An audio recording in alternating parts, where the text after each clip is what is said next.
नमस्ते. Real ट्रेजरमध्ये आज आपण हिरव्या मुगापासून पौष्टिक असे आप्पे कसे बनवायचे ते बघणार आहोत. पण त्याआधी जर तुम्ही चॅनलला सबस्क्राईब केलं नसेल तर नक्की करा. चला तर मग रेसिपीला सुरुवात करूया. तर इथे आप्पे बनवण्यासाठी मी 1 वाटी हिरवे मूग घेतलेले. हे मूग मी गरम पाण्यामध्ये 5 तासांसाठी भिजत ठेवलेले. तुम्ही हे रात्रभर जरी भिजत ठेवले तरी देखील चालेल. तर तुम्ही बघू शकतात मूग खूप छान असे भिजले गेलेले आहेत. आता यामधले पाणी जे आहे ते मी ओतून देते. आता यामध्ये मी मूठभर कोथिंबीर, 3 ते 4 लसणाच्या पाकळ्या आणि 3 हिरव्या मिरचीचे तुकडे घालते. त्यासोबतच यामध्ये मी 1 चमचा जिरे आणि 1 वाटी पाणी घालून मिक्सरमधनं फिरवून घेते. मी हे मिक्सरमधनं फिरवून घेतलेलं आहे. तुम्ही बघू शकतात व्यवस्थित अशी याची पेस्ट बनवून तयार आहे. आता यामध्ये मी 1 छोटा चमचा हळद, 1 छोटा चमचा गरम मसाला, 1 छोटा चमचा लाल तिखट आणि 1 छोटा चमचा धने पावडर घालते. आता यामध्ये मी 1 बारीक चिरलेला कांदा घालते. आता यामध्ये मी चवीनुसार मीठ घालून हे नीट मिक्स करते.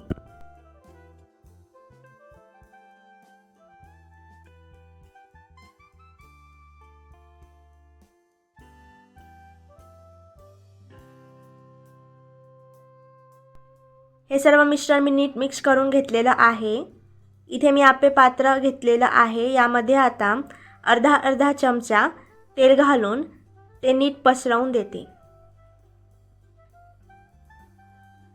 तर सर्व आप्पे पात्रातील खाचांमध्ये तेल घालून छान असं पसरवून दिलेलं आहे. आता यामध्ये थोडं करत मिश्रण घालणार आहोत. तर अशाच प्रकारे सर्व मिश्रण जे आहे ते आप्पे पात्रातील खाचांमध्ये घालून झालेलं आहे. यावरती अशा प्रकारचं झाकण ठेवते. आता 15 मिनिटांसाठी मध्यम आचेवरती आपण हे छान असं शिजवून घेणार आहोत, वाफवून घेणार आहोत. तर 15 मिनिटांमध्ये हे आप्पे व्यवस्थित असे तयार होतात. आता यामध्ये तुम्हाला जर चेक करायचं असेल तर तुम्ही सुरी घालून देखील चेक करू शकतात की हे शिजले आहेत की नाही. आता यामध्ये तुम्ही थोडंसं तेल घालून दुसऱ्या साईडने देखील हे आप्पे जे आहेत ते थोडेसे 1-2 मिनिटं परतवून घेऊ शकतात, वाफवून घेऊ शकतात. तर अशाच प्रकारे हे आप्पे जे आहेत ते बनवून तयार आहेत. खूप पौष्टिक असे बनवून तयार होतात आणि खायला देखील खूप अप्रतिम असे लागतात. तर नक्की करून बघा.